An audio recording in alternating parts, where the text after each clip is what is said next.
Assalamualaikum warahmatullahi wabarakatuh. Selamat pagi, jumpa lagi dengan saya di channel Insan Tani.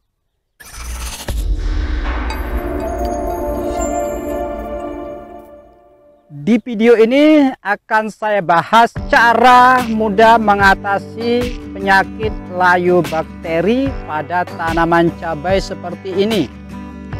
Untuk itu, ikuti terus video saya agar para insan tani mendapat informasi yang jelas dan akurat dalam video ini.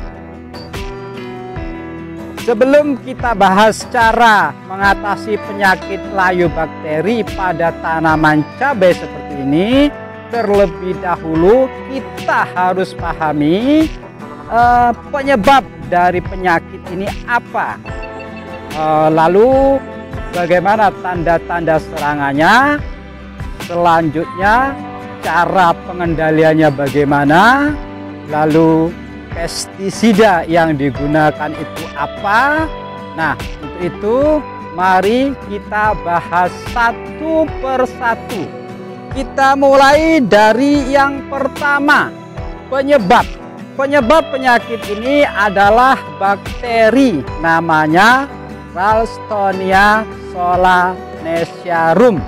Sifat bakteri penyakit layu pada tanaman cabai ini, yang pertama, bakteri ini mampu bertahan di dalam tanah selama bertahun-tahun dalam keadaan dorman atau istirahat.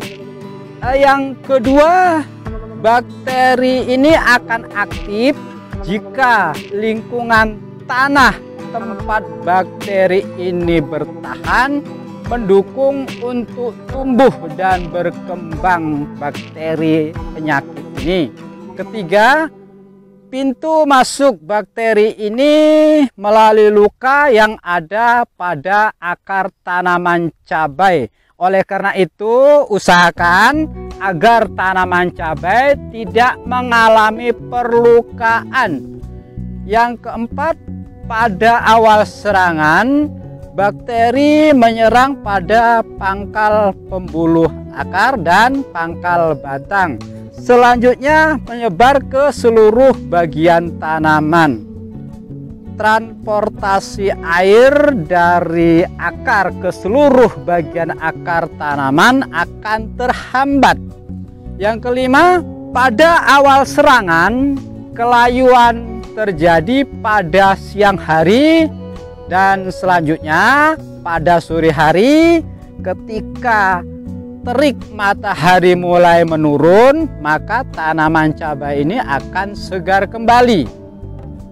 Nah, pertanyaannya, bagaimana cara mencegah agar tanaman cabai ini tidak terserang?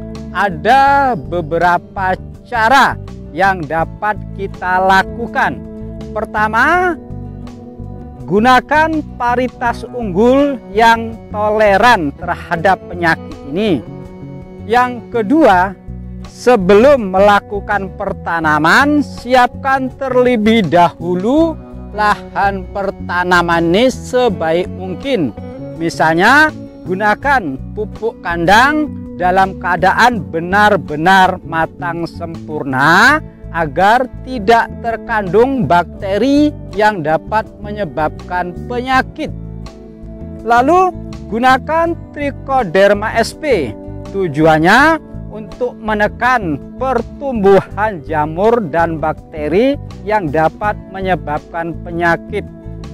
Dan selanjutnya gunakan kapur dolomit dengan tujuan untuk menaikkan pH tanah dan memasok unsur kalsium agar imunitas tanaman dapat lebih meningkat.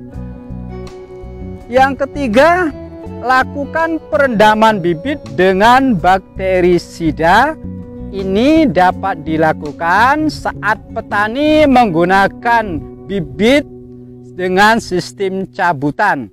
Tetapi jika menggunakan sistem dengan sistem baby polybag, maka 1 hari sebelum dipindah tanamkan, kocor terlebih dahulu bibit dengan menggunakan larutan bakterisida. Yang keempat, pada saat musim penghujan, kurangi penggunaan pupuk N, terutama N dalam bentuk urea dan N dalam bentuk nitrat. Karena kedua N ini sangat cepat reaksinya bagi tanaman, sehingga tanaman akan mengalami kegemukan yang terlalu cepat, sehingga sel-sel tanaman dalam kondisi seperti ini lebih mudah dimasuki oleh penyakit. Lalu ketika tanaman telah terserang, upaya apa yang dapat kita lakukan untuk mengendalikan penyakit ini? Ada beberapa cara yang dapat kita lakukan. Pertama, kocor pangkal batang dengan bakterisida.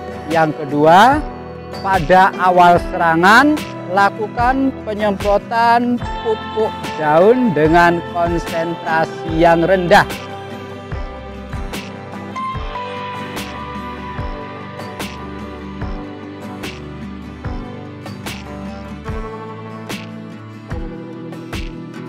Selanjutnya, lakukan penyemprotan dengan bakterisida seperti misalnya Agrep atau Plantomisin atau Kasumin. Bisa juga menggunakan Nordok dan lain-lainnya. Itulah yang dapat saya sampaikan. Terima kasih, semoga bermanfaat, dan sampai jumpa lagi di video saya selanjutnya.